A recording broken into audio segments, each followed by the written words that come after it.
Hi, my name is Neha Munisha and this is my Physics Lab 2 line of charge. In this experiment, we use the same results we obtained from Lab 1, but we treat the tape as a line of charge instead of point charge for a more accurate result. Our main purpose is to create a more detailed model and to calculate the charge and electric force on the tape. From this experiment, we got the following results. Initially, the magnitude of charge on the tape as we considered it as point charge was 1.401 into 10 to the power minus 8 coulombs.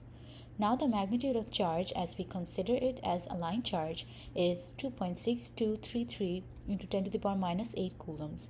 We can see that the magnitude of charge is almost double. The model used in this experiment is the same as Lab 1, but the closed-grid model in this experiment will be different as we treat the tape as a line charge instead of point charge. The assumptions is almost the same as in Lab 1, where air resistance is negligible. Each tape has the same amount of charge, but the charge is evenly distributed throughout the tape. The fundamental physics principles we used in this experiment is F is equals to ma. In our case, a is acceleration due to free fall. We also use the Coulomb's law, F is equals to k q1 q2 by r square, and F is equals to eq. The system and surroundings in this experiment includes both the tapes, and the surrounding includes everything else that is present in the room. Our main procedure is the same as Lab 1, where we take two tapes of 8 inches and stick one to the table and another one on top of it and mark it with a U. Then we rip the top tape off the bottom tape and we determine the charge of each tape by getting it closer to various objects such as hands, negatively charged pen, or other U tapes. After determining the charge, we hold the first U tape below the second one and measure the distance between them as they repel each other, since they both have the same charge. We use this distance to calculate the electric force and the charge of the tape. From the data and calculations that we got from this experiment, it shows that the length of the tape is 8 inches, which is 0.203 meter.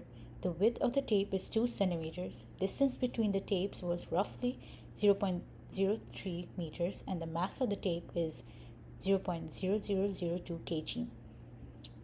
Using the same calculation as experiment 1, we can see that the charge on each tape is 1.401 into 10 to the power minus 8 coulombs.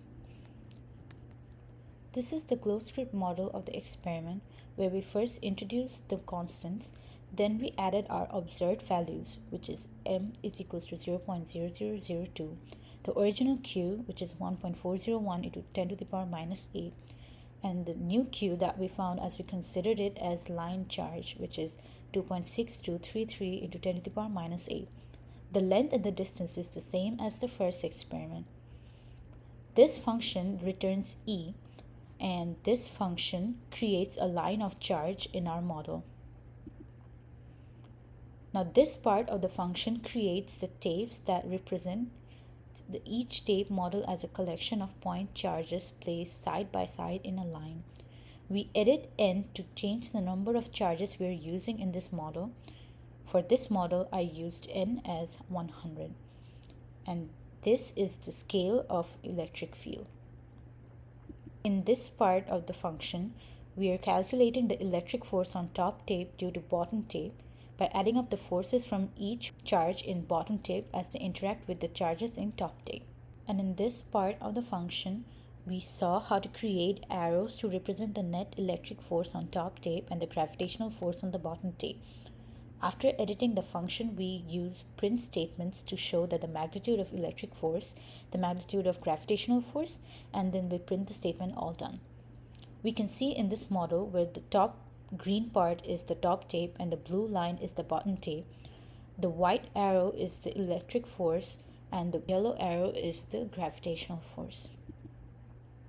Model discrepancies and sources of error in this experiment includes that the model is still not completely accurate since the tape was cut into finite pieces instead of infinite pieces, but is still more accurate than Lab 1. Sources of error in this experiment can be external forces that were present, such as my own handling, surrounding environment. Charges may not have been evenly distributed all over the tape. and both tapes may not have had equal distribution of charges. What if we had modeled each tape as a single point charge like in the previous experiment? Compare an estimate value of the charge you get when you use your experimental data. Here we just include the magnitude of charge as point charge and the magnitude of charge on the line charged piece of tape, and we can see that it's almost double.